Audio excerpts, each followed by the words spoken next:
जय श्री कृष्णा। आइए सुनते हैं श्री कृष्ण लीला का 7वां अध्याय। उसी समय तेज आंधी चली और चारों ओर अंधकार ही अंधकार छा गया। तुरंत त्रिडावर्त ने भगवान को अपनी गोद में उठा लिया और आकाश में उड़ गया। भगवान त्रिडावर्त के साथ युद्ध करने लगे। अंत में भगवान ने अपने कर कमलों से त्रिडावर्त का कंठ पकड़ा और दबा दिया। इस तरह भगवान ने त्रिडावर्त का उद्धार कर दिया। पूर्व काल में पांडु देश में सहस्त्राक्ष नामक राजा था। वह रानियों के साथ जल विहार कर रहा था।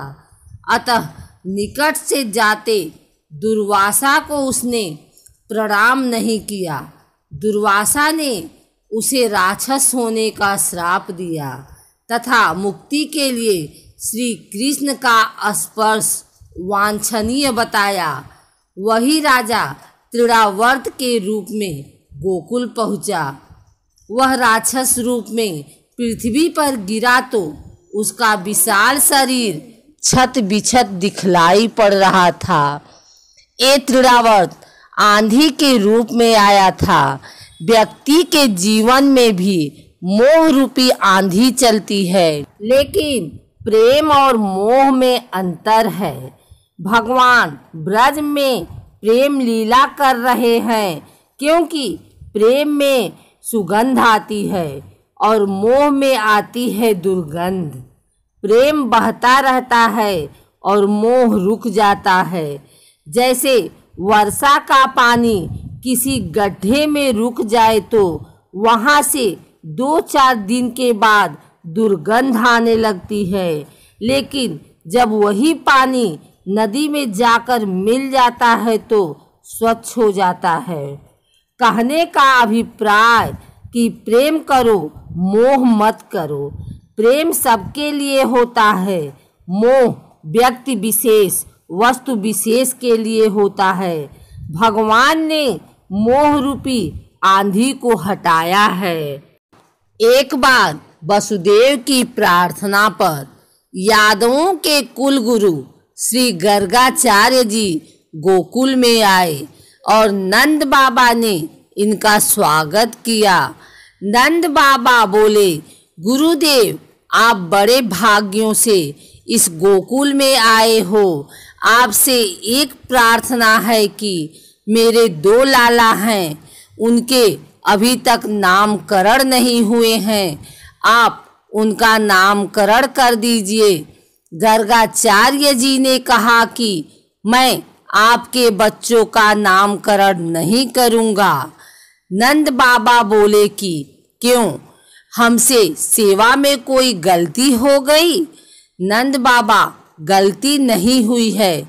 अगर मैंने आपके बालकों का नामकरण किया और ये बात मथुरा में कंस को पता चल गई तो वो मुझे दंडित करेगा।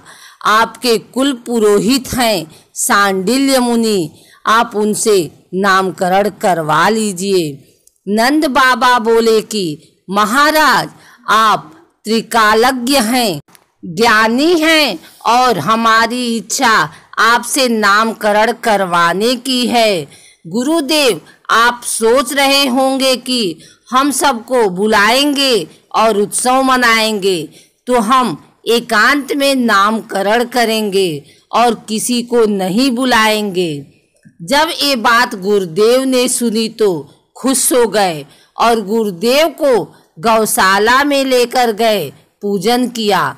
दोनों माताओं को खबर दी कि गर्गाचार्य जी आए हैं, आप दोनों अपने अपने लालाओं को लेकर आ जाओ।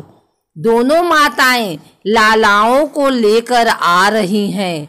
रास्ते में यशोदा रोहिणी जी से कहती हैं, बहन आपको पता है हमारे गुरुदेव त्रिकालज्ञ हैं, तीनों कालों के बारे में जानते हैं।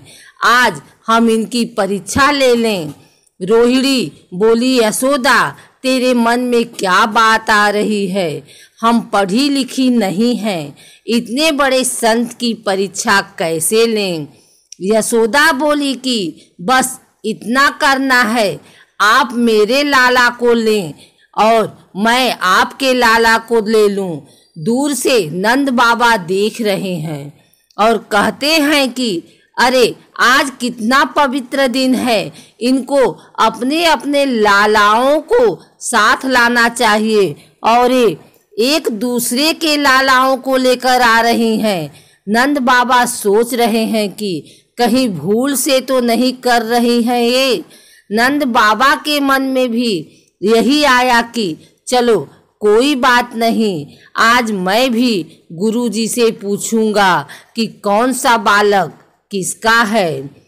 अब जब बैठ गए हैं सब तो गुरुदेव ने गणेश जी महाराज का पूजन किया।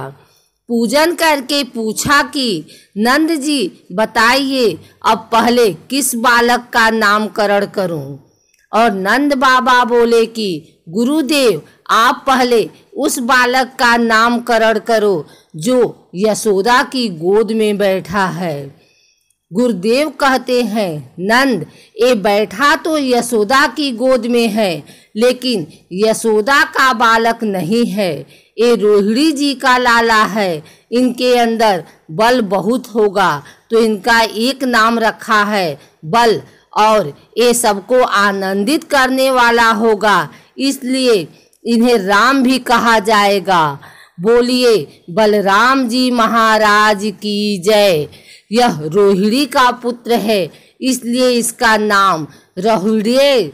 संकर्षण के माध्यम से यह देवकी के गर्भ से रोहिणी के गर्भ में आया है, इसलिए इसका एक नाम संकर्षण भी होगा। गुरुदेव आपने बहुत सुंदर नाम रखे हैं, अब इस लाला का नाम भी रख दो। इसके बाद गर्गाचार्य जी ने यशोदा नंदन का नामकरण किया। नंदलाल को देखते ही गर्गाचार्य जी का चेहरा खुशी से खिल उठा। उन्होंने कहा यशोदा यह जो सांवले रंग का तुम्हारा पुत्र है यह प्रत्येक युग में शरीर ग्रहण करता है। पिछले युगों में इसने क्रमशः श्वेत, रक्त और पीत ये 3 रंग स्वीकार किए थे। अब की यह कृष्ण वर्ण हुआ है, इसलिए इसका नाम कृष्ण होगा। कृष्ण का मतलब है जो अपनी ओर खींचे। एक बार जो आपके लाला का दर्शन करेगा वो बस इनकी ओर खींचा जाएगा। एक बात और बताऊं नंद, आपका ये लाला साक्षात नारायण है। अब तक भगवान चुप बैठे थे, लेकिन जैसे ही गुरुजी ने कहा तो कृष्णा लाल लाल आंखें निकालने लगे। गुरुजी ने देखा तो इशारे से पूछा, प्रभु मैंने कुछ गलत कहा क्या? आप नारायण नहीं हो?